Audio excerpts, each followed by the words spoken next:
Whoosh, Indonesia's high-speed railway, and the first in Southeast Asia, was officially inaugurated last October 2nd by President Joko Widodo. It spans 142 kilometers from the outskirts of Jakarta to Bandung in Java Island and can reach a maximum speed of 350 kilometers per hour.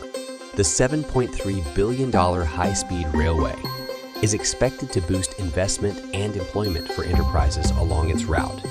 Congratulations to the people of Indonesia on this successful infrastructure.